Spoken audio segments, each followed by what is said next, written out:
for today's video guys, okay, gagawa ng ginataang bilo-bilo na may langka. So, ayan guys, sa mga ingredients niya guys. Sinisa-isa na natin hiwain ng kamote. Ganyan lang po kalalaki siya guys. Isunod naman natin ng saging. Yung saging saba guys, hiwa-hiwain lang din po ng ganyang kalalaki. At isunod na rin po natin yung langka guys. Napakasarap ng langka. So, tayo gagawa ng bilo-bilo at kanyang bibilog-bilogin laman ng tama lang laki. So, ayan na guys, malapit na matapos. So, ayan na guys, ating sasalang ang mahiwagang kawa. So, ilagay na ang gatay, ilagay na ang saging at kamoting hiniwa guys. At isunod naman natin ilagay yung bilo-bilo guys para lumalambot na rin siya. Isa-isa lang po ang ating paglagay para hindi po siya magdikit-dikit. Isunod na rin po natin yung saging. At isunod na rin po natin yung mahiwagang langka na napakatamis, napakasarap guys. So, ayan na, halo-haloin lamang hanggang sa lumambot. Ilagay na ang sago at halo-haloin lamang para ito'y lumambot. So, isunod natin ilagay yung asukal. Kalahating kilo pala yan guys. At inaglagay din po tayo na pampalapot.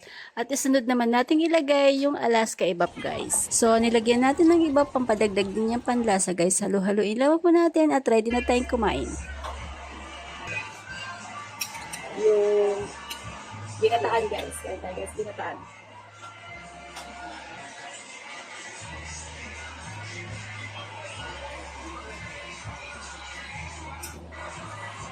Sarap guys.